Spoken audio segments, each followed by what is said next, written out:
Good afternoon. Today is Friday, August 2nd, 2019, and it's the feast day of Our Lady, Queen of the Angels.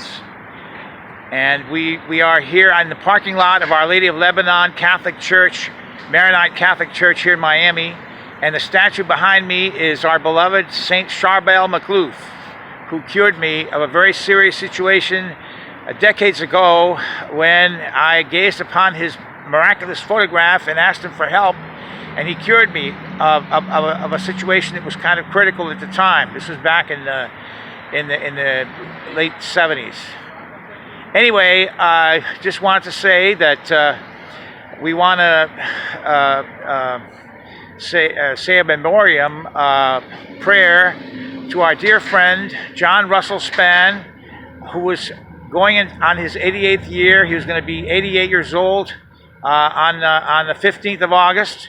He died on the 28th of July, and he was a founding member of the American Society for the Defense of Tradition, Family, and Property, and he was very instrumental in the beginnings of the AmericanTFP and excellent leadership, a great apostle and a wonderful translator, a very patient man. And as Dr. Plinio Correa de Rivera said of him long time ago, now there is a just man.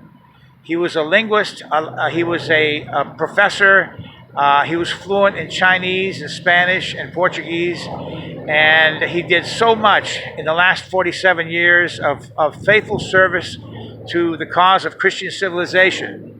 And one of my first memories of Mr. Spann was when we posed in front of the World Trade Center in the summer of 1972 for that now famous calendar picture for the Brazilian TFP, which came out the next year, a pocket calendar, and they distributed over 1 million of them.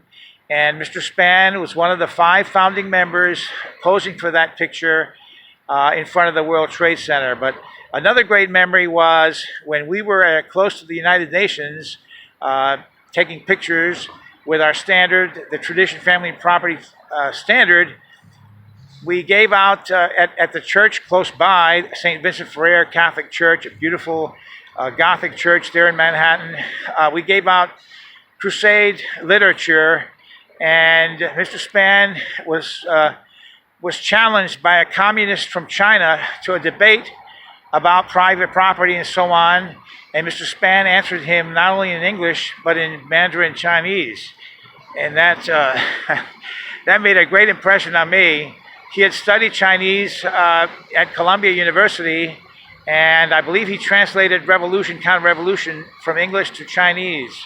And so we wish to remember Mr. John Russell Spann, an extraordinary soul, a great crusader, and a great devotee of Our Lady, and of course of St.Charbel who has prayed for all the members of the Societies for the Defense of Tradition, Family, and Property. And we ask you, St.Charbel, to pray especially now for the conversion of the Jews, because that hasn't happened yet. And unfortunately, Zionism has taken over so much of what is known as the West, Western politics and the like. And we feel that the second coming of Christ is imminent. And we pray for the restoration of Catholic monarchy, not only in Brazil, great-grandsons of Don Pedro II, who are living there, and I know them personally, and they, of course, knew Mr. John Russell Spann, but also in France, and also in Portugal, and hopefully in Germany, that monarchy, Catholic monarchy, may be restored quickly.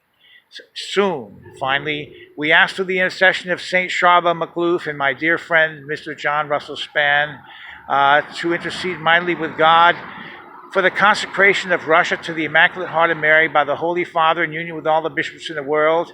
That's a request that was made in Tui, Spain, June 13, 1929. So we've passed the 90th anniversary, and I say 8 popes, the 8 last popes have disobeyed God, and the 90th anniversary was just passed, and Russia has yet to be consecrated by name by the Holy Father in union with all the bishops in the world. And this kind of disobedience just cannot go on much longer. And so we ask St.Charbel for the sake of world peace, and also Mr. John Spann, to intercede with Our Lady and divine providence that this request that God made way back in 1929 be done this year in the 90th anniversary of the apparition of the Most Holy Trinity and Our Lady of Fatima in Tui, Spain, to Sister Lucia, the only survivor of the Fatima apparitions of 1917. With that, I have to go. Again, St.Charbel, I salute you, and I thank you for the countless benefits, blessings, and graces that you have secured, not only for the Lebanese, but for Christians all over the world, especially Russian people who've seen your miraculous picture and have expressed tremendous amazement at the cures that they have wonderfully had. And again, I have to go. Today is the feast day of Our Lady, Queen of the Angels, and ironically, Los Angeles